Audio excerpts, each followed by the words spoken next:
ನಮಸ್ತೆ ಮಕ್ಕಳ. ನಾವು ಇಂದಿನ ತರಗತಿಯಲ್ಲಿ ಪಾಲಿನಾಮಿಯಲ್ಸ್, ಕ್ವಾಡ್ರಾಟಿಕ್ ಪಾಲಿನಾಮಿಯಲ್ಸ್ಗಳಿಗೆ ಒಂದು ಝೀರೋಸ್ ಅನ್ನು ಕಂಡುಹಿಡಿಯೋದು ಹೇಗೆ ಅಂತ ನೋಡಿದ್ವಿ. ಝೀರೋಸ್ ಅಂದ್ರೆ ಏನು ಅಂತ ಗೊತ್ತಿದೆಯಲ್ಲ? ಅಂದ್ರೆ ಫಾರ್ ಎಕ್ಸಾಂಪಲ್ x² - 5x + 6 ಅಂತ ಇದ್ರೆ ಸ್ಪ್ಲಿಟ್ ಮಾಡೋ ಮೂಲಕ 5x ಅನ್ನ 3x + 2x ಅಂತ ಬರ್ಕೊಂಡ್ ಇಲ್ಲಿ ಸ್ಪ್ಲಿಟ್ ಹೇಗೆ ಮಾಡೋದು ಅಂತ ಹೇಳ್ಕೊಟ್ಟಿದ್ದೆ. ಅದನ್ನು ಮಾಡೋದ್ರ ಮೂಲಕ ನಾವು ಎಕ್ಸ್ ವ್ಯಾಲ್ಯೂ ಅನ್ನ ಕಂಡುಹಿಡಿತಾ ಇದ್ವಿ. x = 3, x = 2 ಅಂತ ಬಂದಿದೆ.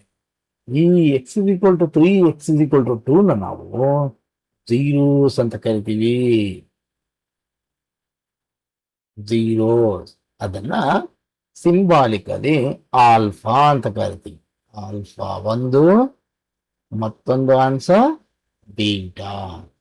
ಈ ಆಲ್ಫಾ ಬೀಟಾಗಳನ್ನ zeros of the quadratic polynomials ಅಂತ ಕರಿತೀವಿ. ಬರೀ ಸಿಂಪಲ್ ಆಗಿ ಝೀರೋಸ್ ಕಂಡಿದ್ದೀವಿ ಅಂತ ಇಲ್ಲಿ ಏನು ಕ್ವಶನ್ ಕೊಟ್ಟಿದ್ದಾರಲ್ಲ, ಹೀಗೆ ಕೊಟ್ರೆ ನೀವು ಇಷ್ಟು ಬರೆದ್ರೆ ಸಾಕು, ಆಯ್ತಾ? ಝೀರೋಸ್ ಬರೆದು verify the relation between the coefficient ಅಂತ ಬಂದಾಗ ಈ ಆನ್ಸರ್ ಅನ್ನು ನೀವು ಆಲ್ಫಾ ಮತ್ತೆ ಬೀಟಾ ಅಂತ ಅನ್ಕೊಳ್ಳೋದು ವೆರಿ ವೆರಿ ಇಂಪಾರ್ಟೆಂಟ್ ಆಗ್ತದೆ. ಓಕೆನಾ? ಸ್ಪ್ಲಿಟ್ ಮಾಡೋದು ಹೇಗೆ ಮಾಡಿದ್ರು ಅಂತ ಗೊತ್ತಿದೆಯಲ್ವಾ? ಓಕೆ, ಇದು ಆಲ್ಫಾ ಬೀಟಾ ಅಂದ್ರೆ ಏನು ಗೊತ್ತಾಯ್ತಲ್ಲ? ನೀವೇನು ಇಲ್ಲಿ ಝೀರೋಸ್ ಅನ್ನ ಫೈಂಡ್ ಔಟ್ ಮಾಡ್ತೀರಿ ಕ್ವಾಡ್ರಾಟಿಕ್ ಇಕ್ವೇಶನ್. ನಾವು x = 3 ಮತ್ತೆ x = 2 ಅಂತ ಏನು ಎರಡು ಆನ್ಸರ್ ಬಂದಿದೆಯಲ್ವಾ, ಇವುಗಳನ್ನೇ ನಾವು ಝೀರೋಸ್ ಅಂತ ಕರಿತೀವಿ. ಅವನ್ನ ಸಿಂಬಾಲಿಕಲಿ ರೆಪ್ರೆಸೆಂಟ್ ಮಾಡ್ತಕ್ಕಂಥ ಅಕ್ಷರ ಯಾವುದು? Alpha and beta. ಇವತ್ತಿನ ಪಾಠಕ್ಕೆ ಹೋಗೋಣ. ಈಗ relation between zeros and coefficient of quadratic equation. Quadratic polynomial ಅಲ್ಲಿ ಅವರ ಕೋಎಫಿಷಿಯಂಟ್ ಅಂದ್ರೆ ಯಾವ ಬರ್ತವೆ? For example ax² + bx + c ಅನ್ನೋದೊಂದು ಕ್ವಾಡ್ರಾಟಿಕ್ ಪಾಲಿನಾಮಿಯಲ್. x² ಪಕ್ಕದಲ್ಲಿ ಏನಿದೆಯಲ್ವಾ, ಅದು ಕೋಎಫಿಷಿಯಂಟ್ ಆಫ್ x². ಅದು ಏನು? a. ಎಕ್ಸ್ ನ ಪಕ್ಕದಲ್ಲಿ ಬರ್ತಕ್ಕಂಥದ್ದು ಕೋಎಫಿಷಿಯಂಟ್ ಆಫ್ x, b. ಇನ್ನು ಕಾನ್ಸ್ಟೆಂಟ್ ಟರ್ಮ್ ಅಂತ ಇದೆಯಲ್ಲ, ಇದು ಕಾನ್ಸ್ಟೆಂಟ್. ಅಲ್ಲಿ ಒಂದು ನಂಬರ್ ಇರ್ತದಲ್ಲ, ಅದನ್ನು ಕಾನ್ಸ್ಟೆಂಟ್ ಕರಿತೀವಿ. x² ಪಕ್ಕದಲ್ಲಿರೋ ಯಾವುದೇ ನಂಬರ್ನ ಎಕ್ಸ್ ನ ಪಕ್ಕದಲ್ಲಿ ಇರ್ತಕ್ಕಂಥದನ್ನ ಕೋಎಫಿಷಿಯಂಟ್ ಆಫ್ ಎಕ್ಸ್ ಅಂತ ಕರಿತೀವಿ, ಅದನ್ನ ಬಿ ಅಂತ ಕರಿತೀವಿ. ಸಿ ಆಸ್ ಯೂಶುವಲ್ ಕಾನ್ಸ್ಟೆಂಟ್, ಒಂದು ನಂಬರ್ ಆಗಿರ್ತದೆ. ಓಕೆನಾ? ಇಲ್ಲಿ ಒಂದು ಈ ಪಾಲಿನಾಮಿಯಲ್ ಬರೀತೀನಿ. ಕ್ವಾಡ್ರಾಟಿಕ್ ಪಾಲಿನಾಮಿಯಲ್ 2x² + 3x - 7 ಅಂತ ಇದೆ. ಈಗ ಒಂದೊಂದೇ ಕೋಎಫಿಷಿಯಂಟ್ಸ್ ಗಳನ್ನ ಬರಿಬೇಕು. ಎ ಅಂದ್ರೆ ಎಷ್ಟಪ್ಪ? 2. ಹೇಗ್ ಬರದ್ವಿ? ಇದನ್ನ ಜನರಲ್ ಫಾರ್ಮಿಗೆ ಕಂಪೇರ್ ಮಾಡ್ಕೋಬೇಕು. ax² + bx + c. ಎ ಜಾಗದಲ್ಲಿ ಏನಿದೆ? 2 ಇದೆ. ಬಿ ಜಾಗದಲ್ಲಿ 3 ಇದೆ. ಸಿ ಜಾಗದಲ್ಲಿ -7 ಇದೆ. ಇಲ್ಲಿ ಏನು ಲಿಸ್ಟ್ ಔಟ್ ಮಾಡಿದೀವೋ 2, 3, -7 ಅಂತ ಈ ಇಕ್ವೇಶನ್ ನಲ್ಲಿ ಇರ್ತಕ್ಕಂಥದ್ದನ್ನ ಇವನ್ನೇ ನಾವು ಏನಂತ ಕರಿತೀವಿ? ಕೋಎಫಿಷಿಯಂಟ್ ಅಂತ ಕರಿತೀವಿ. ಎಂತ ಕರಿತೀವಿ? ಕೋಎಫಿಷಿಯಂಟ್. ಇದು ಕೋಎಫಿಷಿಯಂಟ್ಸ್ಗಳು ಯಾವ್ಯಾವು? A, B, C. ರೂಟ್ಸ್ಗಳು ಯಾವ್ಯಾವು? Alpha and beta. ಇವುಗಳಿಗೆ ಏನಾದ್ರೂ ಸಂಬಂಧ ಇದೆಯಾ ಅಂತ ಕೇಳಿದ್ರೆ ಎಸ್ ಮಕ್ಕಳೇ, ಇದೆ. ಅದನ್ನೇ ನಾವು ಇವತ್ತು ಕಲೀಲಿಕ್ಕೆ ಹೋಗ್ತಾ ಇರೋದು. Relationship between zeros and coefficient of quadratic polynomial. Coefficients ಅಂದ್ರೆ ಯಾವ್ಯಾವು ಅಂತ ಗೊತ್ತಿದೆ ನಿಮಗೆ? A, B, C. ಝೀರೋಸ್ ಅಂದ್ರೆ ಯಾವ್ಯಾವು ಅಂತ ಗೊತ್ತಿದೆ? Alpha, beta. ಇವುಗಳ ಮಧ್ಯೆ ಇರೋ ರಿಲೇಶನ್ಶಿಪ್ ನೋಡಿ.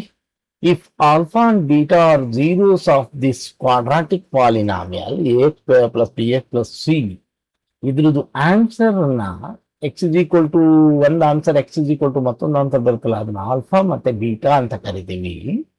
ಅವುಗಳನ್ನ ಝೀರೋಸ್ ಅಂತ ರೆಪ್ರೆಸೆಂಟ್ ಮಾಡ್ತಾ ಇದೀವಿ. Then the sum of the zeros ಗಳನ್ನ ಕೂಡಿಸಿದ್ರೆ ಅಂದ ತಕ್ಷಣ ಏನ್ ಬರ್ಬೇಕು ಇಲ್ಲಿ? Sum alpha plus beta.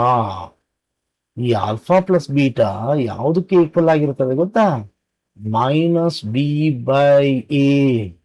B ಎಲ್ಲಿಂದ ಬಂತು ನೋಡಿ, ಇಲ್ಲಿ ಕೋಇಫಿಷಿಯಂಟ್ ಇಲ್ಲಿ ಎಕ್ಸ್ ನ ಕೋಇಫಿಷಿಯಂಟ್ ಏನಿದೆಯಲ್ಲ ಇದನ್ನ ಬಿ ಅಂತ ಕರಿತೀವಿ. Minus coefficient of X divided by coefficient of X square, that is A. Coefficient ಅದು ಇದು ಎಲ್ಲ ನೆನ್ಪಿಟ್ಕೊಳೋದು ಬೇಡ.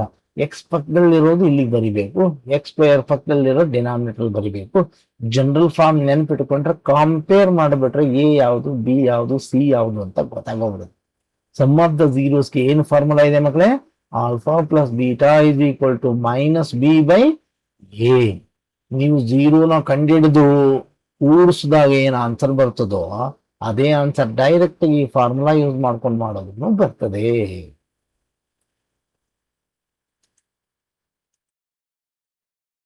Alpha plus beta is equal to minus B by A. ಇದು ಫಾರ್ಮುಲಾ. ಇಷ್ಟನ್ನ ನೆನ್ಪಿಟ್ಕೋಬೇಕು ನೀವು. ಏನ್ ನೆನ್ಪಿಟ್ಕೋಬೇಕು ನೀವು? Alpha plus beta is equal to minus B by A. ಇದನ್ನ ಸಮ್ ಆಫ್ ದ ರೂಟ್ಸ್ ಅಂತ ಕರಿತೀವಿ. ಮತ್ತೊಂದಿದೆ ಪ್ರಾಡಕ್ಟ್ ಆಫ್ ದ ಝೀರೋಸ್.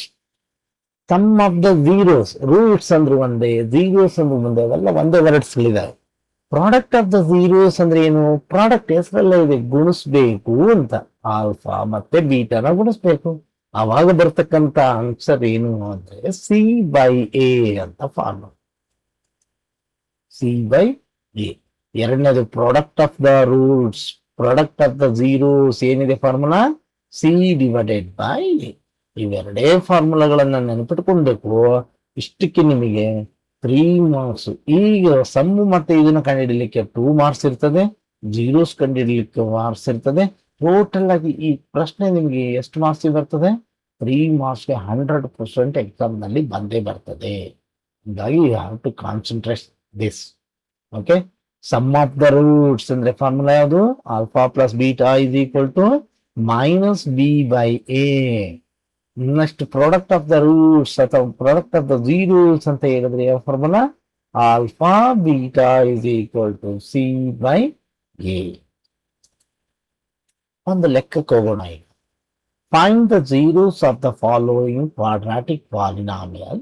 ನೋಡಿ, ಝೀರೋಸ್ ಕಂಡುಹಿಡಿಬೇಕು ಅಂದ್ರೆ ಸ್ಪ್ಲಿಟಿಂಗ್ ಮೆಥಡ್ ಅಲ್ಲಿ ನಾವು ಎಕ್ಸ್ ವ್ಯಾಲ್ಯೂ ಕಂಡುಹಿಡಿಬೇಕು. ಆ ಬಂದಿರ್ತಕ್ಕಂಥ ಎಕ್ಸ್ ವ್ಯಾಲ್ಯೂನ ನಾವು ಏನಂತ ಹೇಳ್ತೀವಿ?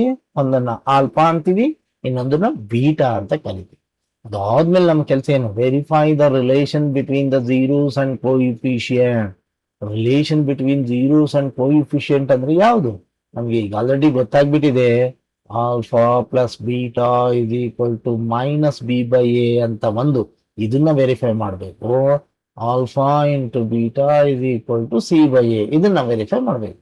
ಅಂದ್ರೆ ಬಂದಿರೋ ಆನ್ಸರ್ನ ಡೈರೆಕ್ಟ್ ಆಗಿ ಕೂಡಿದ್ರೆ ಏನೋ ಒಂದು ಆನ್ಸರ್ ಬರ್ತದೆ. ಫಾರ್ಮುಲಾ ಹಾಕೊಂಡು ಮಾಡಿದಾಗ್ಲೂ ಅದೇ ಆನ್ಸರ್ ಬರ್ತದೆ. ಅವಾಗ ಎನ್ಸ್ ವೆರಿಫೈಡ್ ಅಂತ ಬರ್ತೀವಿ. ಬಂದಿರೋ ಎಕ್ಸ್ ವ್ಯಾಲ್ಯೂ ಎರಡು ಇರ್ತಾವಲ್ಲ, ಎರಡನ್ನ ಗುಣಿಸ್ತೀವಿ, ಅವಾಗ ಒಂದು ಆನ್ಸರ್ ಬರ್ತದೆ. ಸಿ ಬೈ ಎ ಮಾಡಿದಾಗ್ಲೂ ಸೇಮ್ ಆನ್ಸರ್ ಬರ್ತದೆ. Then the relation is verified ಅಂತ ಬರಿಬೇಕು. ಇಷ್ಟೇ ನಮ್ಮ ಕೆಲಸ. ತುಂಬಾ ಸಿಂಪಲ್ ಇದೆ, very very important and easy. ಮೊದಲನೇ ಪ್ರಶ್ನೆಗೆ ಹೋಗೋಣ. X square minus 2x minus 8. First ನಮ್ಮ ಕೆಲಸ ಏನು? ಫೈಂಡ್ ದ ಝೀರೋಸ್ ಕಂಡುಹಿಡಿಯೋದು ಹೇಗೆ? ಈ ಇದು ಪಾಲಿನಾಮಿಯಲ್ ನ ಹಾಗೇ ಬರ್ಕೊಂತೀವಿ. ಆಮೇಲೆ ಸ್ಪ್ಲಿಟಿಂಗ್ ಮೆಥಡ್ಗೆ ಹೋಗ್ತೀವಿ. 8 1 ಎಷ್ಟು ಬಂತು? 8. ಮೈನಸ್ ಇದೆ, ಇಲ್ಲಿ 2 ಇದೆ ನೋಡಿ. 8 1 ಇದಕ್ಕೆ ಮೈನಸ್ ಅಪ್ಲೈ ಮಾಡಿದ್ರೆ ಏನಾಗುತ್ತೆ? ಅದಕ್ಕೆ ಬರ್ಬೇಕಾದ್ರೂ ಆನ್ಸರ್ ಏನ್ ಬರ್ಬೇಕು? ನಮಗೆ ಎಲ್ಲಿರೋ ಮಧ್ಯದ ಟರ್ಮ್ ಬರ್ಬೇಕು. ಸ್ಪ್ಲಿಟಿಂಗ್ ಮೆಥಡ್ ಲಾಸ್ಟ್ ವಿಡಿಯೋದಲ್ಲಿ ಇರೋದನ್ನ ನೆನ್ಪಿಟ್ಕೊಳ್ಳಿ. 2 ಬರುವಂತದ್ದು ಕೇಸ್ ಯಾವ್ದಿದೆ? 8 ಬರಬೇಕು. ಸಬ್ಟ್ರಾಕ್ಟ್ ಮಾಡಿದಾಗ 2 ಬರಬೇಕು. 4 2s. ಓಕೆ, 4 2s 8 ಆಗುತ್ತೆ. ಸಬ್ಟ್ರಾಕ್ಟ್ ಮಾಡಿದ್ರೆ ಎಷ್ಟು ಬರ್ತದೆ? 2 ಬರ್ತದೆ. ಹಂಗಾಗಿ ಆನ್ಸರ್ ಅಲ್ಲಿ ಇಲ್ಲಿ ಮೈನಸ್ ಇರೋದ್ರಿಂದ ಬಿಗ್ಗರ್ ನಂಬರ್ ಮೈನಸ್ ಹಾಕ್ತೀವಿ, ಸ್ಮಾಲರ್ ನಂಬರ್ ಪ್ಲಸ್ ಆಗ್ತದೆ. ಈಗ ನಾವೇನ್ ಮಾಡ್ತೀವಿ? ಎಕ್ಸ್ ಸ್ಕ್ವೇರ್ ಬರ್ಕೊಂಡು ಅಲ್ಲಿರೋ ಮೈನಸ್ ಹಾಗೇ ಬರ್ಕೊಂಡು ಇಲ್ಲಿ ಏನ್ ಬರಿಬೇಕು? 4x minus 2x. ನೋಡಿ, ಲಾಸ್ಟ್ ಲೆಕ್ಕದಲ್ಲಿ ಮಾಡಿದ್ವಲ್ಲ ಅದೇ ಮೆಥಡ್ ಅನ್ನು ಫಾಲೋ ಮಾಡೋಣ. ಏನ್ ಮಾಡಿದ್ವಿ? X square minus 2x minus 8 is equal to x square ಬರ್ಕೊಂಡ್ವಿ, ಲಾಸ್ಟ್ಗೆ -8 ಬರ್ಕೊಂಡ್ವಿ. ಇದನ್ನ ಮಲ್ಟಿಪ್ಲೈ ಮಾಡಿದಾಗ first term last term multiply ಮಾಡಿದಾಗ ಏನ್ ಬಂತು? 8 ಬಂತು. ಅವನ್ನ ಫ್ಯಾಕ್ಟರೈಸ್ ಮಾಡಬೇಕು. ಇಲ್ಲಿ ಚಿಹ್ನೆ ಇರೋದು ಯಾವುದು? ಮೈನಸ್ 8 1 8 ಆಗುತ್ತೆ. ಇವೆರಡನ್ನ ಕಳೆದ್ರೆ ಆನ್ಸರ್ ಎಷ್ಟು ಬರ್ತಿದೆ? 7 ಬರ್ತಿದೆ. ನಮ್ಗೆ ಆಕ್ಚುಲಿ ಬರ್ಬೇಕಾಗಿರೋದು ಎಷ್ಟು? ಇಲ್ಲಿರೋ 2 ಬರ್ಬೇಕು. ಹಂಗಾಗಿ ಇದು 2ಗೆ ಈಕ್ವಲ್ ಇಲ್ಲ. ಹಂಗಾದ್ರೆ ಈ ನಂಬರ್ ತಗೊಳಂಗಿಲ್ಲ. ಮತ್ತೆ 2ಗೆ ಈಕ್ವಲ್ ಇರುವಂತ ನಂಬರ್ ಯಾವ್ದು ಬರ್ತದೆ? 4 2 8 ಆಗುತ್ತೆ. 4ರಲ್ಲಿ 2 ಹೋದ್ರೆ 2 ಬರ್ತದೆ. ಈ 2 ಎಲ್ಲಿದೆ? ಇಲ್ಲಿದೆ. ಆಗ ಏನ್ ಮಾಡ್ತೀವಿ? -2 ಬರ್ಕೊಂಡು ಇಲ್ಲಿ ಇರತಕ್ಕಂಥ ನಂಬರ್ಸ್ ಗಳನ್ನ ಬರ್ಕೋಬೇಕು. ಈಗ ಮೊದಲನೇದೇನು? 4x ಮೈನಸ್ 2x, ಹೊರಗಡೆ -8 ಇದೆ. ಈಗ ಮಲ್ಟಿಪ್ಲೈ ಮಾಡೋಣ. ಮೈನಸ್ ಇಂದ ಮಲ್ಟಿಪ್ಲೈ ಮಾಡಿದಾಗ ಏನಾಯ್ತು? -4x plus 2x. ನಿನ್ನೆ ಹೇಳಿಕೊಟ್ಟಿದ್ದೇ ಮೆಥಡ್ ಮಕ್ಕಳೇ. ಇದು ಮೆಥಡ್ ಅನ್ನು ಮಿಸ್ ಮಾಡ್ಕೊಳ್ಳೇಬೇಡಿ. ಓಕೆ, ಈಗ ಏನ್ ಮಾಡ್ತೀವಿ? ಇವೆರಡು ಒಂದು ಗ್ರೂಪು, ಇವೆರಡು ಒಂದು. ಇವೆರಡರಲ್ಲಿ ಕಾಮನ್ ಫ್ಯಾಕ್ಟರ್ ಯಾವ್ದು ತಗೊಂತೀವಿ? ಎಕ್ಸ್. ಉಳಿಯೋದೇನು? X minus 4. ಇವೆರಡರಲ್ಲಿ ಕಾಮನ್ ಫ್ಯಾಕ್ಟರ್ ಯಾವ್ದು ತಗೋಬೇಕು? ಇಲ್ಲಿರೋ ಪ್ಲಸ್ ಅನ್ ಪ್ಲಸ್ ತಗೋಬೇಕು. 2 ಕಾಮನ್ ತೆಗೆದ್ರೆ ಉಳಿಯೋದು ಎಕ್ಸ್ ಮೈನಸ್ 4. ಈಗ ಎರಡೂ ಕಡೆ ಸೇಮ್ ಇರೋದನ್ನ ಹೊರಗೆ ತಗೋಬೇಕು. X minus 4. ಇನ್ನು ಬಾಕಿ ಉಳಿದಿರೋದು ಯಾರು? ಇಲ್ಲಿ ಎಕ್ಸ್, ಇಲ್ಲಿ ಉಳಿದಿರೋದು +2. ಅದನ್ನ ಒಂದು ಗ್ರೂಪ್ ಮಾಡಬೇಕು. ಈಗ ನಾವು ಡೈರೆಕ್ಟ್ ಆಗಿ ಆನ್ಸರ್ಗೆ ಹೋಗ್ಬಿಡೋಣ. This implies x minus 4 is equal to 0 ಅಥವಾ x plus 2 is equal to 0. ಅಲ್ಲಿಗೆ ಎಕ್ಸ್ ಇಸ್ ಈಕ್ವಲ್ ಟು ಎಷ್ಟು ಬಂತು? +4 ಬಂತು. ಅಥವಾ ಎಕ್ಸ್ ಇಸ್ ಈಕ್ವಲ್ ಟು ಆ ಕಡೆ ಹೋದ್ರೆ +2 -2 ಬಂತು. These are the 2 answer. ಅದನ್ನೇ ಇಲ್ಲಿ ಮಾಡೋಣ. ಕಾಮನ್ ಫ್ಯಾಕ್ಟರ್ ತೆಗಿತೀವಿ. ಎಕ್ಸ್ ಜೀರೋಸ್ಗಳನ್ನ ಫೈಂಡ್ ಔಟ್ ಮಾಡೋದು ಗೊತ್ತಾಯ್ತಲ್ಲ.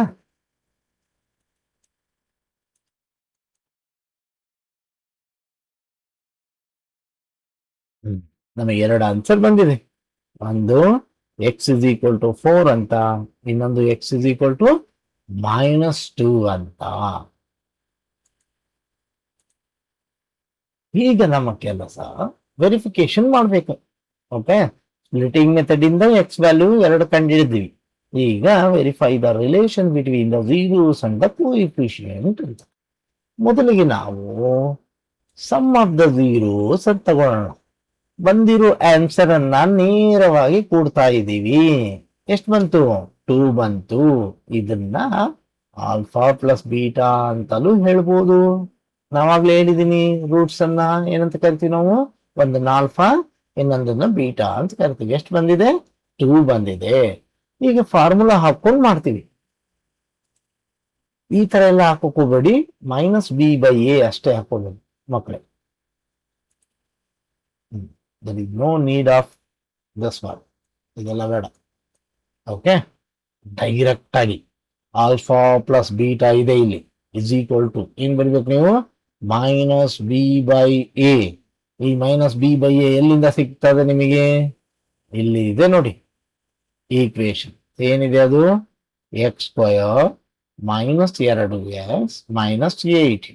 ಇದನ್ನ ax square plus bx plus 3 ಜೊತೆ ಕಂಪೇರ್ ಮಾಡ್ತೀವಿ. ಎಕ್ಸ್ ಸ್ಕ್ವಯರ್ ಇದೆ.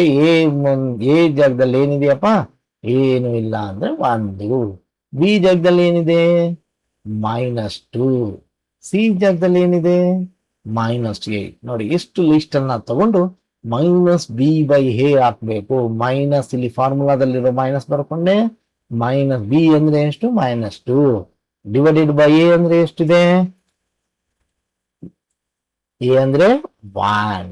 ಈಗ ಇದನ್ನ ಸಿಂಪ್ಲಿಫೈ ಮಾಡಿದ್ರೆ ಆನ್ಸರ್ ಎಷ್ಟು ಬರ್ತದೆ? 2. ನೋಡಿ, ಇಲ್ಲೂ 2 ಬಂದಿದೆ. ಫಾರ್ಮುಲಾ ಹಾಕೊಂಡು ಮಾಡಿದ್ರು 2 ಬಂದಿದೆ. ಅಲ್ಲಿಗೆ ನಮ್ಮ ರಿಲೇಶನ್ಶಿಪ್ ಏನಾಯ್ತು? ವೆರಿಫೈ ಆಯ್ತು. Hence verified. ಈಗ ಪ್ರಾಡಕ್ಟ್ ಆಫ್ ದ ರೂಟ್ಸ್ ಹೋಗ್ತೀವಿ. ಪ್ರಾಡಕ್ಟ್ ಆಫ್ ದ ರೂಟ್ಸ್ ಅಂದ್ರೆ ಏನು? Alpha into beta. Alpha into beta formula ಹಾಕೊಳಂಗಿಲ್ಲ, ಈಗ ಡೈರೆಕ್ಟ್ ಆಗಿ ಬಂದಿರೋ ಆನ್ಸರ್ನ ಗುಣಿಸ್ಕೋಬೇಕು. -4 ಇದೆ, ಅದನ್ನ -2 ಜೊತೆ ಗುಣಿಸ್ತೀವಿ. +4 -2 ಜೊತೆ ಗುಣಿಸಿದಾಗ -8 ಬಂತು. ಫಾರ್ಮುಲಾನ ಹಾಕೊಂಡು ಒಂದ್ಸರಿ ಚೆಕ್ ಮಾಡೋಣ. ಈಗ ಫಾರ್ಮುಲಾ ಏನು? C/A. ಸಿ ಅಂದ್ರೆ ಎಷ್ಟಿದೆಯಪ್ಪ? -8. ಎ ಅಂದ್ರೆ ಎಷ್ಟು? 1 ಇದೆ. -8/1 ಅಂದ್ರೆ ಎಷ್ಟಾಯ್ತು? -8. ನೋಡಿ, ಇಲ್ಲೂ -8 ಇದೆ, ಇಲ್ಲೂ -8 ಇದೆ. ಹ್ಯಾನ್ಸ್ ವೆರಿಫೈಡ್ ಅಂತ ಬರಿಬಹುದು. Hence verified. ಇಷ್ಟೇ ಕೆಲಸ. ಸಮ್ಮನ್ನ ಡೈರೆಕ್ಟ್ ಆಗಿ ಮಾಡಿ ಕಂಡುಹಿಡಿತೀವಿ, ಒಂದು ಆನ್ಸರ್ ಬರ್ತದೆ. ಫಾರ್ಮುಲಾ -B/A ಹಾಕಿ ಮಾಡ್ತೀವಿ, ಮತ್ತೊಂದು ಆನ್ಸರ್ ಬರ್ತದೆ. ಎರಡು ಆನ್ಸರ್ ಈಕ್ವಲ್ ಇದ್ರೆ ಹೆನ್ಸ್ ವೆರಿಫೈಡ್ ಅಂತ ಬರೀತೀವಿ. Next product of the roots ಅಥವಾ ಝೀರೋಸ್ ಅಂತ ಹೋಗ್ತೀವಿ. ಬಂದಿರೋ ಆನ್ಸರ್ನ ಗುಣಿಸ್ಬಿಟ್ಟು ನೋಡ್ತೀವಿ, -8 ಬಂದಿದೆ. ಫಾರ್ಮುಲಾ ಅಪ್ಲೈ ಮಾಡ್ಕೊಂಡು ನೋಡ್ತೀವಿ, C/A ಮಾಡಿದೆ, ಆಗ್ಲೂ ಕೂಡ -8 ಬಂದಿದೆ. Hence verified. ಇಷ್ಟಕ್ಕೆ ಎಷ್ಟು ಅಂಕಗಳು? 3 ಮಾರ್ಕ್ಸ್ ಕ್ವಶನ್. ಇದು ಕಂಪಲ್ಸರಿ 100% ಬಂದೇ ಬರ್ತದೆ. ಥರ್ಡ್ ಮೈನಲ್ಲಿ ಫಸ್ಟ್ ಕ್ವಶನ್ ಇದಾಗಿರ್ತದೆ. ಓಕೆ, ಹಾಗಾಗಿ ತುಂಬಾ ಗಮನ ಇಟ್ಟು ನೋಡ್ಕೋಬೇಕು. We will go for next question.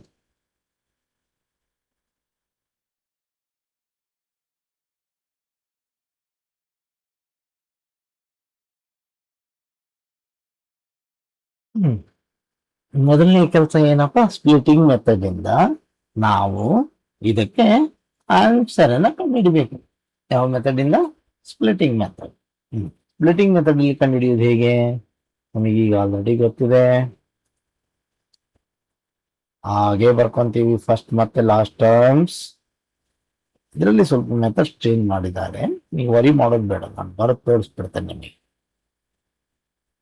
4s² -4s +1. ನೀವೀಗ ಯಾರನ್ನು ಬರ್ಕೋಬೇಕು?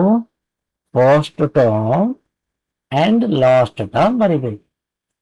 ಇಲ್ಲಿ ಮೈನಸ್ನು ಬರ್ಕೊಳ್ಳಿ, 4s ಜಾಗದಲ್ಲಿ ಇಲ್ಲಿ ಏನೋ ಬರಿಬೇಕು. ಅದನ್ನು ಈಗ ನೋಡೋಣ. ಫಸ್ಟ್ ಮತ್ತೆ ಲಾಸ್ಟ್ ಟರ್ಮ್ ಗುಣಿಸಿದಾಗ 4 ಬಂದಿದೆ. ಓಕೆನಾ? +1 ಮುಂದೆ ಯಾವ ಚಿಹ್ನೆ ಇದೆ? 1 ಮುಂದೆ ಇರೋ ಚಿಹ್ನೆ ಪ್ಲಸ್. 4ರ ಫ್ಯಾಕ್ಟರ್ಸ್ ಗಳನ್ನ ನೋಡ್ಬೇಕು. ಇವುಗಳನ್ನ ಕೂಡಿದಾಗ 4 ಬರಬೇಕು. ಅಂತವ್ ಯಾವಿದಾವೆ? 2 2 4. ಕೂಡಿದ್ರು 4 ಬರ್ತದ? ಎಸ್. 2x 2x ಇವನ್ನ ಕೂಡಿದ್ರೆ x ಬರ್ತದೆ. ಇಲ್ಲಿ ಎಸ್ ಅಂತ ತಗೊಂಡಿರೋದ್ರಿಂದ ನಾವಿಲ್ಲಿ x ಬದಲಾಗಿ ಎಸ್ ಅನ್ನೇ ತಗೊಳ್ಳೋಣ.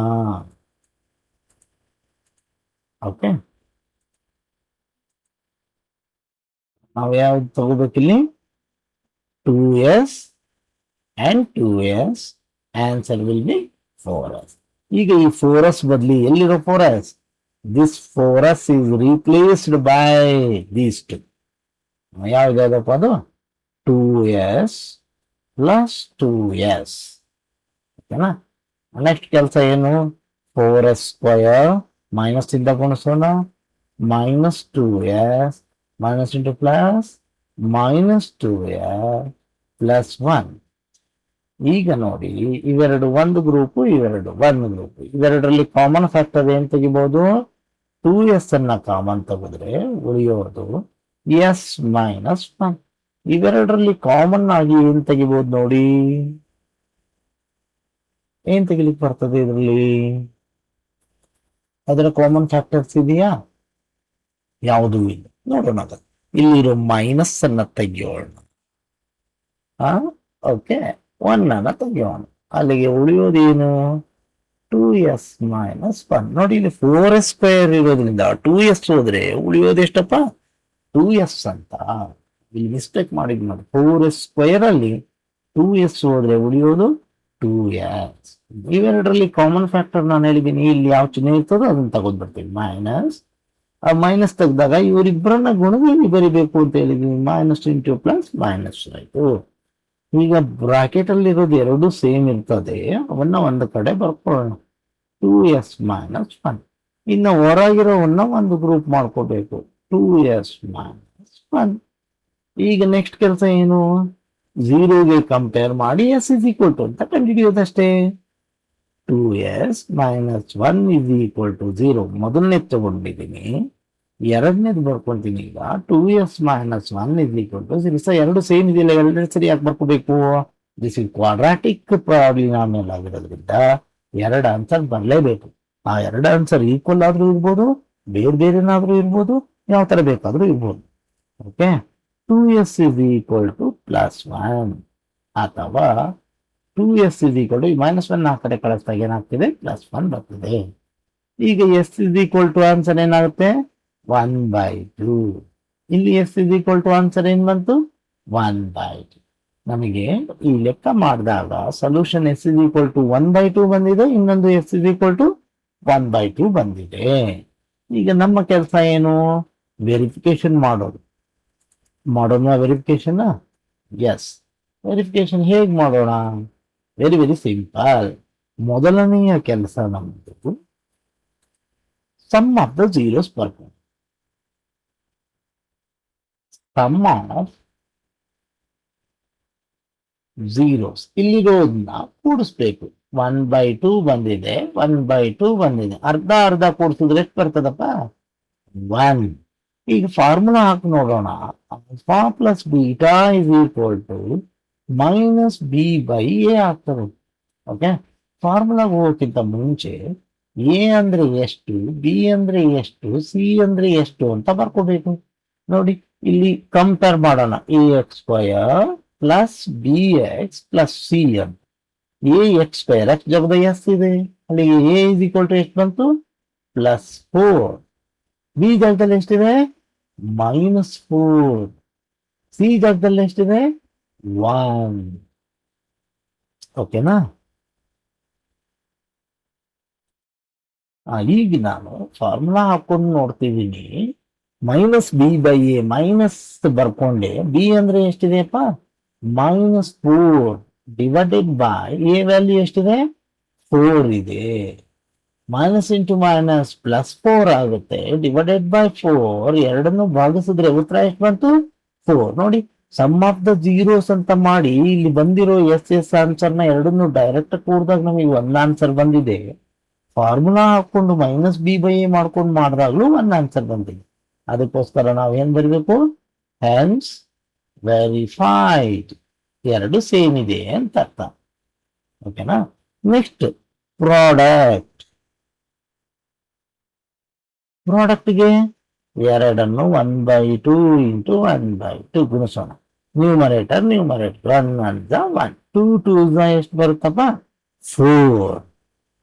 ಈಗ ಪ್ರಾಡಕ್ಟ್ ಫಾರ್ಮುಲಾ ಹಾಕೊಳ್ಳೋಣ. Alpha beta is equal to, product formula ಹಾಕೊಂಡಾಗ ಎಷ್ಟು ಬರ್ತದೆ, ಫಾರ್ಮುಲಾ ಏನು, C/A. ಸಿ ಅಂದ್ರೆ ಎಷ್ಟು ನೋಡಿ, ಇಲ್ಲಿ ಸಿ ಎಷ್ಟಿದೆ, ಎಷ್ಟು ಬರ್ತಿದ್ದೀವಿ, ಸಿ 1. ಎ ಅಂದ್ರೆ ಎಷ್ಟು, 4. C is equal to 1 divided by 4. ನೋಡಿ, ಇಲ್ಲೂ 1/4 ಬಂದಿದೆ, ಡೈರೆಕ್ಟ್ ಆಗಿ ಆಡ್ ಮಾಡಿದಾಗಲೂ 1/4 ಬಂದಿದೆ. Hence verified. ಇಷ್ಟು ಮಾಡಬೇಕು. ಇಷ್ಟು ಮಾಡಿದ್ರೆ ಎಷ್ಟು ಮಾರ್ಕ್ಸ್, 3 ಮಾರ್ಕ್ಸ್ ಕಂಪಲ್ಸರಿ ಬರ್ತದೆ ಇದು. ಓಕೆನಾ? ಅರ್ಥ ಆಯ್ತು ಅಂತ ಅನ್ಕೊಂಡಿದ್ದೀನಿ. ಮುಂದಿನ ಲೆಕ್ಕಕ್ಕೆ ಹೋಗ್ತೇನೆ.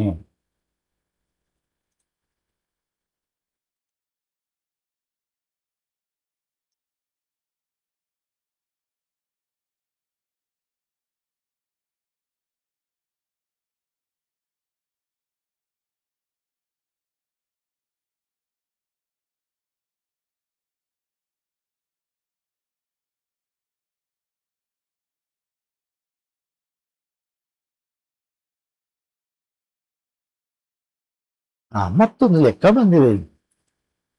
ಸರಿ, ಇದು ಕ್ವಾಡ್ರಾಟಿಕ್ ಪಾಲಿನಾಮಿಯಲ್ ಕಾಣಿಸ್ತಾ ಇಲ್ವಲ್ಲ ಅಂತ ಹೇಳ್ಬೋದು ಮಕ್ಕಳೇ. ನಮಗೆ ಕ್ವಾಡ್ರಾಟಿಕ್ ಪಾಲಿನಾಮಿಯಲ್ ಆಗಿರ್ಬೇಕು ಅಂದ್ರೆ ಏನೇನು ಇರ್ಬೇಕು ಅನ್ನೋದೊಂದು ಕಾನ್ಸೆಪ್ಟ್ ಅನ್ನ ನೆನಪಿಟ್ಕೊಳ್ಳೋಣ. ನೋಡಿ, ಜನರಲ್ ಫಾರ್ಮ್ ಹೇಗಿರ್ತದೆ ಅಂತ ನೆನಪಿರ್ಲಿ. ax² plus bx plus C. ಈ ಜನರಲ್ ಫಾರ್ಮ್ ನಲ್ಲಿ ನಮಗೆ ಕ್ವಾಡ್ರಾಟಿಕ್ ಪಾಲಿನಾಮಿಯಲ್ ಅಂತ ಹೇಳಬೇಕು ಅಂದ್ರೆ ಎಕ್ಸ್ ಸ್ಕ್ವಯರ್ ಇರಬೇಕು, ಅದ್ರ ಪಕ್ಕದಲ್ಲಿ ಯಾವ್ದಾರ ನಂಬರ್ ಇರಬೇಕು, ಅದು 0 ಹೊರತುಪಡಿಸಿ ಬಿ ಎಕ್ಸ್ ಇಲ್ಲ ಅಂದ್ರೂ ಕ್ವಾಡ್ರಾಟಿಕ್ ಪಾಲಿನಾಮಿಯಲ್ ಆಗುತ್ತೆ. For example A X square plus C ಅಂತ ಇದ್ರು ಅದು ಎಂತ ಪಾಲಿನಾಮಿಯಲ್? Quadratic polynomial. ಅದೇ ಎ ಎಕ್ಸ್ ಸ್ಕ್ವೇರ್ ಇಲ್ಲ ಅಂದ್ರೆ ಅದು ಕ್ವಾಡ್ರಾಟಿಕ್ ಆಗಲ್ಲ. ಬಿ ಎಕ್ಸ್ ಪ್ಲಸ್ ಸಿ ಇದ್ರೆ ಅದು ಕ್ವಾಡ್ರಾಟಿಕ್ ಪಾಲಿನಾಮಿಯಲ್ ಆಗಲ್ಲ. ಕಾನ್ಸ್ಟೆಂಟೇ ಇಲ್ಲ ಅಂದ್ರೂ ಕ್ವಾಡ್ರಾಟಿಕ್ ಪಾಲಿನಾಮಿಯಲ್ ಆಗುತ್ತೆ. A X square plus B X ಅಂತ ಅಷ್ಟೇ ಇದ್ರೂ ಕ್ವಾಡ್ರಾಟಿಕ್ ಪಾಲಿನಾಮಿಯಲ್. ಕ್ವಾಡ್ರಾಟಿಕ್ ಪಾಲಿನಾಮಿಯಲ್ ಅಂದ್ರೆ polynomial in which degree of that expression ಈ 2. ಟರ್ಮ್ಸ್ ಎಷ್ಟಾದ್ರೂ ಇರ್ಲಿ ಅದ್ಲೆಕ್ಕಿಲ್ಲ. ಒಂದೇ ಟರ್ಮ್ ಇದ್ರೂ ಕ್ವಾಡ್ರಾಟಿಕ್ ಆಗುತ್ತೆ, 2 ಟರ್ಮ್ ಇದ್ರೂ ಆಗುತ್ತೆ, 3 ಟರ್ಮ್ ಇದ್ರೂ ಆಗುತ್ತೆ. ಇಲ್ಲಿ 3 ಟರ್ಮ್ಸ್ ಇದೆ, ಇಲ್ಲಿ 2 ಟರ್ಮ್ಸ್ ಇದೆ. ಅದು ಎಂತವು? ಎಕ್ಸ್ ಸ್ಕ್ವೇರ್ ಒಂದು, ಕಾನ್ಸ್ಟೆಂಟ್ ಒಂದು. ಇಲ್ಲಿ 2 ಟರ್ಮ್ಸ್ ಇದೆ, ಎಕ್ಸ್ ಸ್ಕ್ವೇರ್ ಒಂದು, ಎಕ್ಸ್ ಸ್ಕ್ವೇರ್ ಎಕ್ಸ್ ಎಂದಿದೆ, ಕಾನ್ಸ್ಟೆಂಟ್ ಇಲ್ಲ. ಇದು ಕ್ವಾಡ್ರಾಟಿಕ್. ಇದು ಕೇಸಲ್ಲಿ ಅಲ್ಲ. ಅಂದ್ರೆ ಎಕ್ಸ್ ಸ್ಕ್ವೇರ್ ನ ಪಕ್ಕದಲ್ಲಿರೋ ಎ ವ್ಯಾಲ್ಯೂ ಏನಾಗಿರ್ಬೇಕು? 0ನ ಹೊರತುಪಡಿಸಿ ಬೇರೆ ಯಾವ್ದಾದ್ರು ನಂಬರ್ ಆಗಿರ್ಬೋದು. ಮೈನಸ್ ನಂಬರ್ ಇರ್ಬೋದು, ಪ್ಲಸ್ ನಂಬರ್ ಇರ್ಬೋದು, 0 ಇರೋ ಹಾಗಿಲ್ಲ ಅಂತ. ಈಗ ಕ್ವಾಡ್ರಾಟಿಕ್ ಪಾಲಿನಾಮಿಯಲ್ ಬಗ್ಗೆ ಒಂದು ಕ್ಲಾರಿಟಿ ಸಿಕ್ಕಿದೆ ಅಂತ ಅನ್ಕೊಂತೀನಿ. ಓಕೆ, ಈಗ hello 4u square plus 8u ಪಕ್ಕದಲ್ಲಿ ನಿಮಗೆ ಗೊತ್ತಾಗ್ಲಿ ಅಂತ 0 ಅಂತ ಬರ್ಕೊಂತಾ ಇದ್ದೀನಿ. ಸ್ಪ್ಲಿಟಿಂಗ್ ಮೆಥಡ್ ಮೂಲಕ ನಾವು ಸ್ಪ್ಲಿಟ್ ಮಾಡ್ಲಿಕ್ಕೆ ಹೋಗ್ಲಿಕ್ಕೆ ಅವಶ್ಯಕತೆ ಇಲ್ಲ. ಜಸ್ಟ್ 2 ಟರ್ಮ್ಸ್ ಅಷ್ಟೇ ಇರೋದ್ರಿಂದ ಈ 2 ಟರ್ಮ್ಸ್ ಗಳನ್ನ ಕಾಮನ್ ಫ್ಯಾಕ್ಟರ್ ಅನ್ನ ತೆಗಿಬೇಕು. 4u ಕಾಮನ್ ತೆಗೆದ್ರೆ ಉಳಿಯೋದೇನು? u plus 2. This is U. ಓಕೆನಾ? ಈಗ ನಾವು ಡೈರೆಕ್ಟ್ ಆಗಿ 4u is equal to 0 ಅಂತ ಮಾಡ್ಕೊಂತೀವಿ. ಇನ್ನೊಂದು u plus 2 is equal to 0 ಅಂತ ಮಾಡ್ಕೊಂತೀವಿ. u is equal to 0 divided by 4 ಆಗುತ್ತೆ. ಅಲ್ಲಿಗೆ u is equal to answer ಏನ್ ಬಂತು? 0. ಇನ್ನೊಂದು ಆನ್ಸರ್ ಏನ್ ಬರ್ತದೆ ನೋಡೋಣ. u is equal to plus 2 ಆ ಕಡೆ ಹೋದ್ರೆ ಏನ್ ಬಂತು? -2. ಈಗ ನಾವು ಸಮ್ಗೆ ಹೋಗ್ಬೇಕು. ಇವೆರಡನ್ನ ಕೂಡಿಸೋಣ. 2 ಪ್ಲಸ್ -2, 0 ಪ್ಲಸ್ -2, 0 ಪ್ಲಸ್ ಆಫ್ -2 ಅಂದ್ರೆ ನೋಡಿ 0 ಇದೆ ಬ್ರಾಕೆಟ್ ಇದ್ದಾಗ ಗುಣಿಸ್ಕೋಬೇಕು. ಪ್ಲಸ್ ಇಂಟು -2, ಆನ್ಸರ್ ಇಸ್ -2 ಬಂತು. ಈಗ ನಮ್ಮ ಫಾರ್ಮುಲಾ ಮೂಲಕ ಟೆಸ್ಟ್ ಮಾಡೋಣ. Formula is -b/a. ಇಲ್ಲಿ ಈಗ ಕಂಪೇರ್ ಮಾಡ್ಕೊಳ್ಳೋಣ. a is equal to ಏನಪ್ಪ? 4, b is equal to ಏನಪ್ಪ? 8, c is equal to 0. -b/a ಅಂದ್ರೆ ಮೈನಸ್ ಫಾರ್ಮುಲಾ ಅದು, b ಅಂದ್ರೆ 8, a ಅಂದ್ರೆ 4. ಇವೆರಡನ್ನ ಡಿವೈಡ್ ಮಾಡಿದಾಗ ನನಗೆ ಆನ್ಸರ್ ಎಷ್ಟು ಬರ್ತಾ ಇದೆ? -2. ಇಲ್ಲೂ -2, ಇಲ್ಲೂ -2, ಎರಡು ಈಕ್ವಲ್ ಇದೆ. ಹಂಗಾಗಿ ನಾನೇನಂತ ಬರೀತೀನಿ? Hence verified. ನೆಕ್ಸ್ಟ್ ಕೆಲಸ ನಂದು ಪ್ರಾಡಕ್ಟ್ ಅನ್ನ ಕಂಡುಹಿಡಿಯೋದು. ಎರಡನ್ನ ಗುಣಿಸೋಣ. 0 ಇಂಟು -2, ಇಬ್ಬರನ್ನ ಗುಣಿಸಿದ್ರೆ ಆನ್ಸರ್ ಎಷ್ಟು ಬರ್ತದೆ? 0. ಈಗ ಫಾರ್ಮುಲಾಗೆ ಹೋಗ್ತೀನಿ. Alpha beta is equal to c/a. C ಅಂದ್ರೆ ಎಷ್ಟು? 0. ಎ ಅಂದ್ರೆ ಎಷ್ಟು? 4. 0/4 ಅಂದ್ರೆ ಆನ್ಸರ್ ಎಷ್ಟು ಬಂತು? 0. ನೋಡಿ, ಪ್ರಾಡಕ್ಟ್ ಎರಡೂ ಸೇಮ್ ಇದೆಯಲ್ಲ. Hence verified. ಇಷ್ಟೇ. ಎಷ್ಟು ಮಾರ್ಕ್ಸ್ ಇರ್ತದೆ ಇದು? 3 ಮಾರ್ಕ್ಸ್ ಕ್ವಶನ್. ವೆರಿ ಇಂಪಾರ್ಟೆಂಟ್ ಮಕ್ಕಳೇ, ಮಾಡೋದು ಕಲಿಬೇಕು. ಎರಡೇ ಟರ್ಮ್ ಇದ್ದಾಗ no need to do splitting, just take common factor. Sum of the zeros 1 ಬಂತು, -2 ಬಂತು. ಹಂಗೆ ಫಾರ್ಮುಲಾ ಹಾಕೊಂಡು ಮಾಡಿದಾಗಲೂ -2 ಬಂತು. Therefore verified. Product of the root 0 ಬಂತು, ಫಾರ್ಮುಲಾ ಹಾಕೊಂಡು ಮಾಡಿದಾಗಲೂ 0 ಬರುತ್ತೆ. Hence verified. We will go for next question. ನೋಡಿ, ಇಲ್ಲೂ ಕೂಡ ಎರಡೇ ಟರ್ಮ್ಸ್ ಇದೆ, ಕಾನ್ಸ್ಟೆಂಟ್ ಟರ್ಮ್ಸ್ ಇಲ್ಲ. t² -15 ಅಂತ ಇದೆ.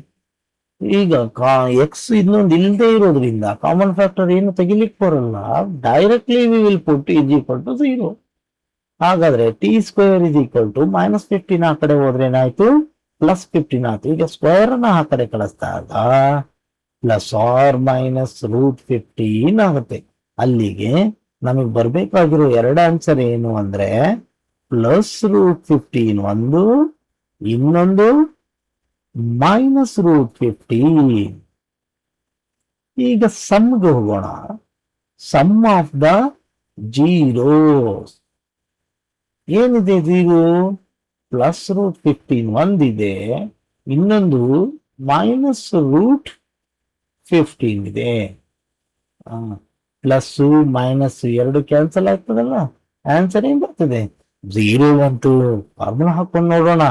Alpha plus beta minus B by A. ಇಲ್ಲಿರೋದು ಯಾವ್ಯಾವು ನೋಡಿ, ax² plus bx plus c is equal to 0 ಅಂತ ತಗೊಂಡ್ರೆ bx ಟರ್ಮ್ ಇಲ್ಲವೇ ಇಲ್ಲ. ಹಂಗಾಗಿ ಬಿ ವ್ಯಾಲ್ಯೂ ಏನಾಗ್ತದಪ್ಪ 0 ಆಗ್ತದೆ. A value 1, B value 0, C value ನೋಡಿ ಎಷ್ಟಿದೆ ಕಾನ್ಸ್ಟೆಂಟ್ -15 ಅಂದ್ರೆ -50. ಬಿ ವ್ಯಾಲ್ಯೂ ಇಲ್ವಲ್ಲ, -0/1 ಆಗುತ್ತೆ, 0 ಬರುತ್ತೆ. ನೋಡಿ ಡೈರೆಕ್ಟ್ ಸಮ್ ಮಾಡಿದಾಗಲೂ 0 ಬಂದಿದೆ ಇಲ್ಲಿ, ಹ್ಯಾನ್ಸ್ ವೆರಿಫೈಡ್. ಈಗ ಪ್ರಾಡಕ್ಟ್ಗೆ ಹೋಗೋಣ. ಏನನ್ನ ಗುಣಿಸ್ಬೇಕು, +√15 ಅನ್ನ -√15 ಜೊತೆ ಗುಣಿಸ್ಬೇಕು. ಪ್ಲಸ್ ಇಂಟು ಮೈನಸ್ ಏನಾಗ್ತದಪ್ಪ minus. A into A square ಆಗುತ್ತಲ್ವಾ, ಅದೇ ತರ √15 ಹೋಲ್ ಸ್ಕ್ವೇರ್ ಆಗುತ್ತೆ. ಸೇಮ್ ಇರೋದ್ರಿಂದ ಸ್ಕ್ವೇರ್ ರೂಟ್ ಹೋಗಿ ಆನ್ಸರ್ ಎಷ್ಟು ಬರ್ತದೆ -15. ಈಗ ಫಾರ್ಮುಲಾ ಹಾಕೊಂಡು ಮಾಡೋಣ. ಆಲ್ಫಾ ಬೀಟಾ ಏನು ಫಾರ್ಮುಲಾ, ಸಿ ವ್ಯಾಲ್ಯೂ ಎಷ್ಟಿದೆಯಪ್ಪ -15 ಡಿವೈಡೆಡ್ ಬೈ ಎ ಅಂದ್ರೆ ಎಷ್ಟು 1, -15/1 ಅಂದ್ರೆ ಆನ್ಸರ್ ಎಷ್ಟು -15 ಇಟ್ ಸೆಲ್ಫ್. ಹಿಂಗ್ ಮಾಡಿದಾಗ್ಲೂ -15 ಬಂದಿದೆ, ಡೈರೆಕ್ಟ್ ಆಗಿ ಪ್ರಾಡಕ್ಟ್ ಮಾಡಿದಾಗ್ಲೂ -15 ಬಂದಿದೆ. ಹಾಗಾಗಿ ನಾವು ಫಾರ್ಮುಲಾವನ್ನ ವೆರಿಫೈ ಮಾಡಿದ್ದೀವಿ.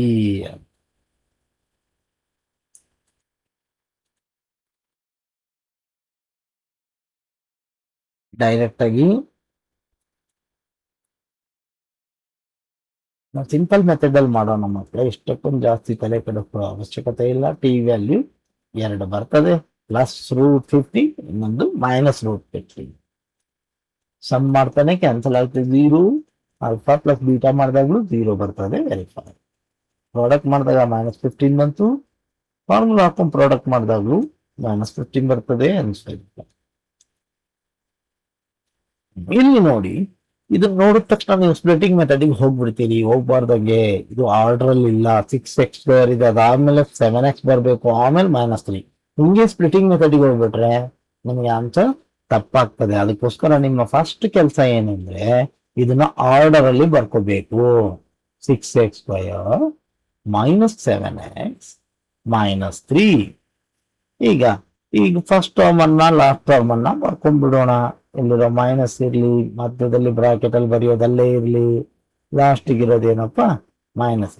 ಫಸ್ಟ್ ಟರ್ಮ್ ಲಾಸ್ಟ್ ಟರ್ಮ್ ಗುಡಿಸ್ಬಿಡೋಣ. ಎಷ್ಟು ಬರ್ತದೆ 6×3 = 18. 3 ಮುಂದಿರೋ ಚಿಹ್ನೆ ಯಾವುದು ಮೈನಸ್. 18ರ ಫ್ಯಾಕ್ಟರ್ಸ್ ಬರಬೇಕು. ಅವುಗಳನ್ನ ಕೂಡಿದ್ರೆ ಸಬ್ಟ್ರಾಕ್ಟ್ ಮಾಡಿದ್ರೆ ಎಷ್ಟು ಬರಬೇಕು 7 ಬರಬೇಕು. ನೋಡಿ ಇದು ಟಾರ್ಗೆಟ್. ಅಂತ ನಂಬರ್ ಯಾವ್ಯಾವಿದಾವೆ 18 ಒಂದ್ಲ ಅಂದ್ರೆ 18ರ 1 ಹೋದ್ರೆ 17 ಬರ್ತದೆ, ಬರಲ್ಲ. 9 2 9 ಅಲ್ಲಿ 2 ಮೈನಸ್ ಮಾಡಿದ್ರೆ ಎಷ್ಟು ಬರ್ತದೆ 7. 9 2s are 80. 9 - 2 is 7. ಅಲ್ಲಿಗೆ ಎಕ್ಸ್ ಇರೋದ್ರಿಂದ ಇಲ್ಲಿಗೂ ಎಕ್ಸ್ ಬರ್ಕೊಂತೀನಿ, ಇಲ್ಲಿಗೂ ಎಕ್ಸ್, ಇಲ್ಲಿಗೂ ಎಕ್ಸ್. 7x ಅನ್ನ instead of 7x we have to write 9x - 2x. 9x - 2x. Now we will go for 6x², subtract, multiply it, -9x, minus into minus, plus 2x -3. ಈಗ 2 terms ಗಳನ್ನ group ಮಾಡ್ಕೊಳ್ತೀನಿ. ಮೂರು ಮಗ್ಗಿಲಿ 6 ಬರುತ್ತೆ, 9 ಬರುತ್ತೆ. ಹಂಗಾಗಿ 3 common ತೆಗಿಬಹುದು, X ಅನ್ನ ತೆಗಿಬಹುದು. ಉಳಿಯೋದೇನು? 3 2 6, 1 ಎಕ್ಸ್ ಇದೆ, ಮೈನಸ್ 3 3 9 ಎಕ್ಸ್ ಹೋಗಿದೆ 3. ಇವೆರಡರಲ್ಲಿ ಏನು ಕಾಮನ್ ಇಲ್ಲ ಅಂದ್ರೆ ನಾವು ಪ್ಲಸ್ ಹೇಗಿದೆಯೋ ಹಾಗೆ ಬರ್ಕೊಂತೀನಿ. ಕಾಮನ್ ಇಲ್ಲ ಅಂದ್ರೆ 1 ಅನ್ನ ತೆಗಿತೀವಿ. ಈಗ ರಿಮೈನಿಂಗ್ ಅಲ್ಲಿ ಏನಿದೆಯೋ ಹಾಗೆ ಬರೆಯೋದು, ಏನು ಸಮಸ್ಯೆ ಇಲ್ಲ. ಎರಡೂ ಕಡೆ ಬ್ರಾಕೆಟ್ ಅಲ್ಲಿ ಇರೋದನ್ನ ಒಂದ್ಸರಿ, ಬ್ರಾಕೆಟ್ ಅಲ್ಲಿ ಇಲ್ಲದೆ ಇರೋದನ್ನ ಒಂದ್ಸರಿ ಬರ್ಕೋಬೇಕು. 2x - 3, 3x + 1. ಈಗ ಇವನ್ನ 0ಗೆ ಕಂಪೇರ್ ಮಾಡ್ಕೋಬೇಕು. 2x - 3 = 0 ಅಥವಾ 3x + 1 = 0. 2x -3 ಇದೇನಾಯ್ತು +3, ಆರ್ 3x +1 ಈ ಕಡೆ ಬಂದ್ರೆ -1.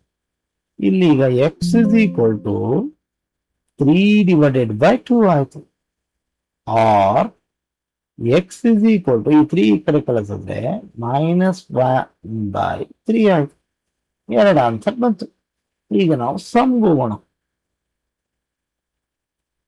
3/2 + -1/3. Okay, plus into minus minus ಆಗುತ್ತೆ, ಅಲ್ಲಿಗೆ ಸಬ್ಟ್ರಾಕ್ಟ್ ಮಾಡಬೇಕು.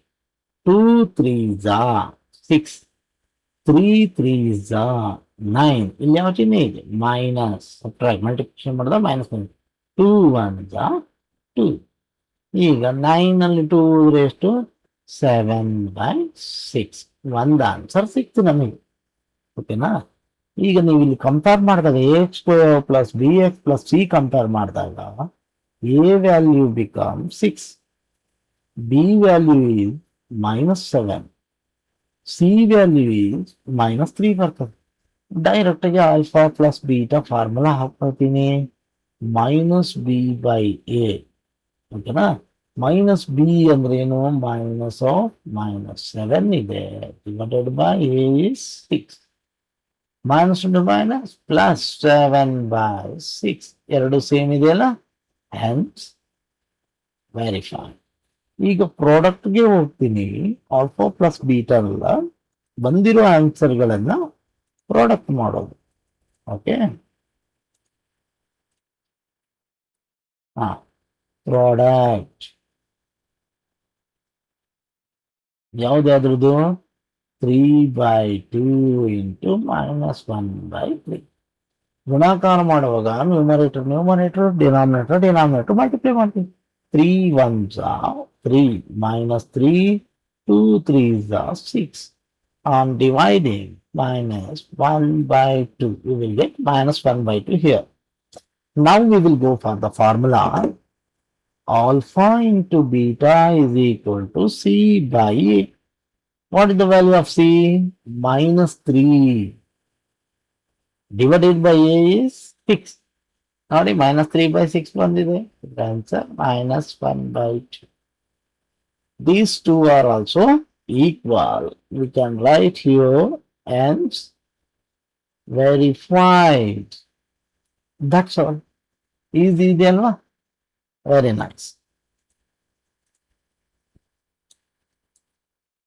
ರೀಆರ್ಡರ್ ಅಲ್ಲಿ ಬರ್ಕೊಂಡು ಸ್ಪ್ಲಿಟಿಂಗ್ ಮೆಥಡ್ ಇಂದ ನಾವು ಮಾಡ್ತಾ ಹೋಗ್ತೀವಿ ಲೆಕ್ಕ.